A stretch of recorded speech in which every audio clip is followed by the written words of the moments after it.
अहमद ने पहले मुझे प्रलोभन दिया, मैं उस पर नहीं टूटी। उसके बाद क्या कहते हैं, मुझे डराया गया, मैं डरी नहीं। उसके बाद फिर क्या कहते हैं, मेरे ऊपर लूटपाट, छिनैती, डकैती, हत्या के मुकदमे मेरे। देखिए, विपक्ष के जो लोग इस तरह की जो भ्रामक चीजें फैला रहे हैं, तो ये सरासर गलत है। जितना मैंने राजू पाल जी के लिए जाना है और जितना मैंने उनके लोगों और उनके परिवार से जाना है, क्योंकि मुझे उनके लिए लड़ाई लड़नी थी, तो मुझे खुद स्वयं जानना था कि वो कैसे थे। तो जितना मैंने जाना, राजू पाल जी अतीक अहमद के लिए कभी काम नहीं किए और वो किसी के लिए काम नहीं किए। वो अपने उमरपुर नीवा जो गांव है जहां पे उनकी जन्म हुआ था, वहां के लिए वो काम किए, लोगों के लिए काम किए, वहां पर माताओं बहनों के लिए काम किए। और उस गांव में जब अतीक अहमद के गुर्गे या जो लोग आते थे, तो कहीं ना कहीं राजू पाल जी अतीक अहमद के उन गुर्गों से अपने मोहल्ले के लोगों की जमीन और रक्षा करते थे।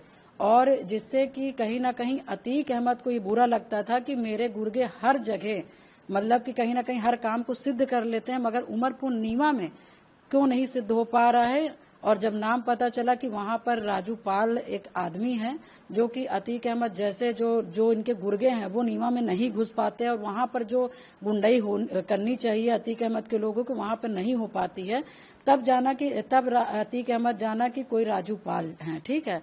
और उसके बाद जब अतीक अहमद जाना कि राजू पाल तेज तर्राक और निष्ठावान व्यक्ति है, तो अतीक अहमद अपने लोगों से राजू पाल जी को बुलवाना चाहा, मगर राजू पाल जी किसी के संगति पे काम करने वाले लोग नहीं थे, क्योंकि वो बदमाश टाइप के लोग नहीं थे कि राजू पाल जी क्रिमिनल थे या पैसा लेकर उन्होंने किसी को मारा हो या हत्या किया हो।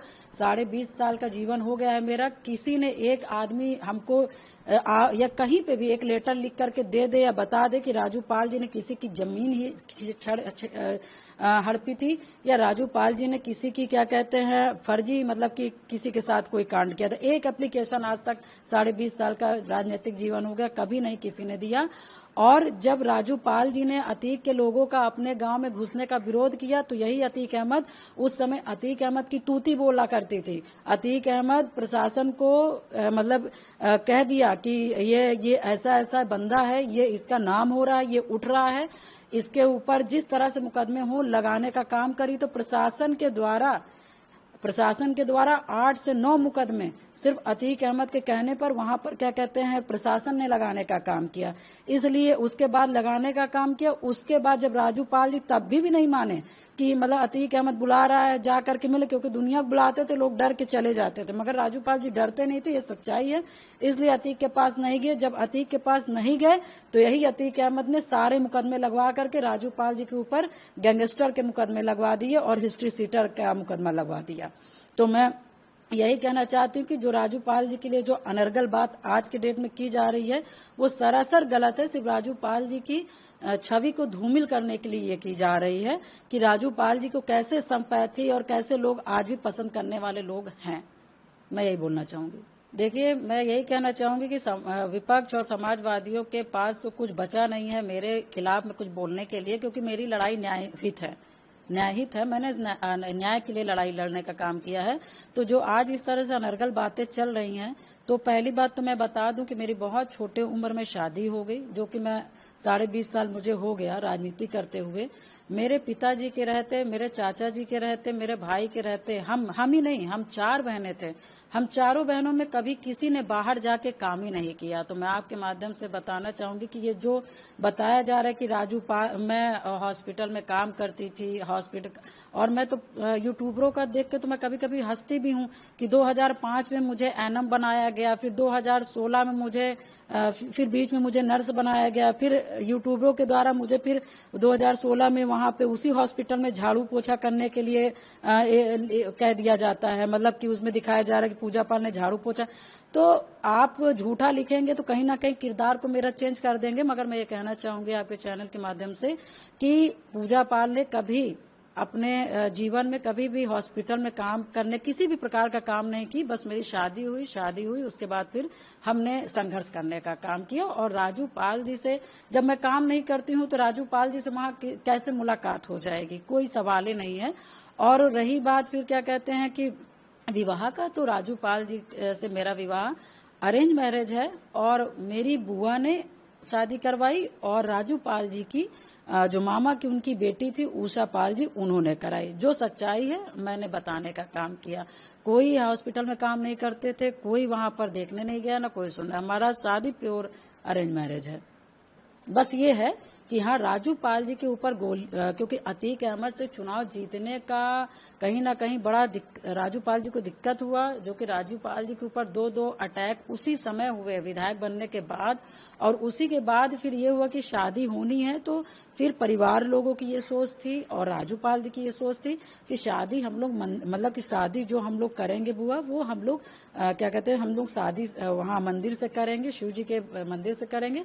और क्योंकि अतीक ऐसा बदमाश आदमी है कि किसी को भी पैसा दे करके कुछ भी कराया जा सकता है, तो इसलिए बहुत बड़ी शादी न रख करके हम लोग छोटी शादी रख करके आशीर्वाद हम लोग को दे दीजिए, बस ये था।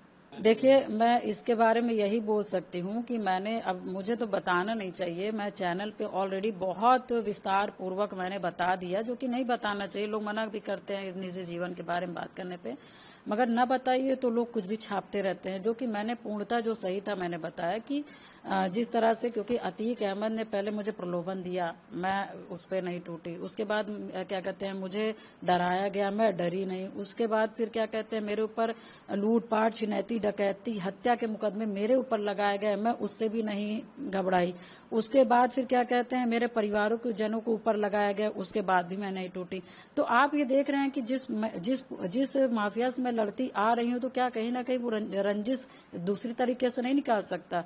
तो ये मैंने बताया, जो शादी थी वो कहीं ना कहीं मुझे प्रयागराज से, मेरी राजनीति से, और मैं हट जाऊंगी तो राजू पाल का जो मुकदमा है वो खत्म हो जाएगा और अतीक अहमद से फिर से यहाँ कब्जा हो जाएगा, क्योंकि ये लड़की यहाँ नहीं रहेगी।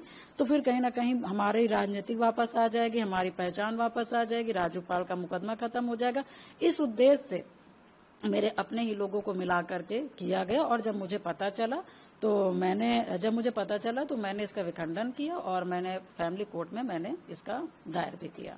देखिए मैं जिस तरह, देखिए मैं पहले चुप रहती थी, मगर मुझे लगता है कि मेरा चुप रहना ही, जो आज आपने पहला सवाल किया, वो उसका सबसे बड़ा वो है कि जैसे पहले किसी ने राजू पाल जी के लिए लिखा तो मैंने नहीं बोला कि चलो ठीक है, किसी ने बताया भी नहीं। मगर वही छोटी छोटी बात को लेकर आज सब तरह के लोग बात कर रहे हैं। तो जो मेरे निजी के जीवन के बारे में वो बात कर रहे हैं, तो आज ये समाजवादी की चाहे महिलाएं हों चाहे पुरुष हों, उनके मुखिया को मैंने बताया था। तो आज इस तरह से अनर्गल बात किसी महिला के लिए, खास करके जो पीड़ित और जो संघर्षशील महिला रही हो, जिसके जीवन में सिर्फ दुख के सिवाय जीवन में कुछ नहीं मिला, तो आज उनको शर्म आनी चाहिए इस तरह की टिप्पणी करने में। क्योंकि वो बता रही कि हमको बताएं।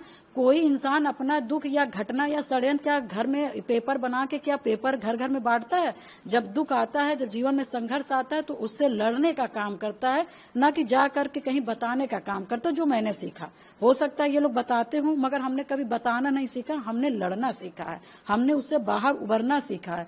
मगर जिस तरह से समाजवादी की महिलाएं और ये जो लोग हैं, जिस तरह से एक महिला का निंदा कर रहे हैं, मुझे इनकी सोच पर तरस आती है कि इनकी सोच किस तरह से, और जिनकी सोच इस तरह से है, उनको समाज किस तरह से देखने का काम करता है वो उनको खुद पता है। इनकी खुद की इज्जत नहीं है, ये दूसरों की इज्जत की बात करते हैं। तो बस मैं यही कहना चाहती हूँ कि ये जो समाजवादी के द्वारा हमारे ऊपर जो निजी जीवन पे टिप्पणी की जा रही है, ये बहुत ओछी हरकत है। क्योंकि पता ना होता तो आप बात करते तो ठीक था, मगर बस ये है कि चाहे महिला हो चाहे पुरुष हो, कितना मैं बोल लूं पूजा पाल के खिलाफ कि ताकि हम नेताजी के सामने हम बड़ा सा नंबर कैसे लेकर उनके सामने जाएं, बस इस पे लगी हुई हैं और किसी पे काम पे नहीं लगी हुई हैं। सिर्फ अखिलेश यादव जी को हम नंबर कैसे उनके सामने बढ़वा दें, इसलिए पूजा पाल के निजी जीवन के बारे में बात करें, क्योंकि कोई टिप्पणी कुछ प्रकार के नहीं है। और मैं यही कहना चाहती हूँ कि जब आपके मुखिया को पता है तो आप फर्जी नंबर लेने में क्यों लगी हुई हैं? मुझे तो लग रहा है कि ऐसी महिलाओं को, ऐसे पुरुषों को कहीं ना कहीं इन सब जो ये तुच्छ टाइप की जो हरकतें, इससे बचना चाहिए। क्योंकि समाज में हम आप सब लोग एक दूसरे को मैसेज देने वाले लोग हैं। कहीं ना हमसे समाज कुछ सीखने का काम करता है। और देखिए, षड्यंत्र, परेशानी, संघर्ष, घटना, ये किसी के भी जीवन में आ सकता है, चाहे वो राजनीतिक व्यक्ति हो, चाहे वो सामाजिक व्यक्ति हो, चाहे वो बिजनेसमैन हो और चाहे वो कोई किसी तरह का व्यक्ति हो। ये सारी घटनाएं जो होती है वो किसी भी के जीवन में घट सकती, किसी एक का नहीं है कि एक ही के ऊपर घटा है।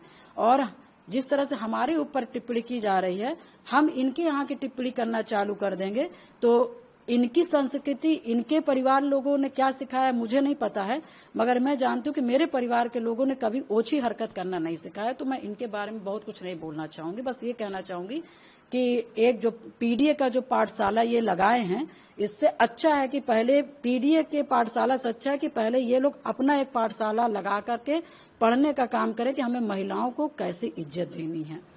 तो क्या इन सब चीजों को लेकर आप आगे कार्रवाई या किसी से शिकायत कर रहे थे?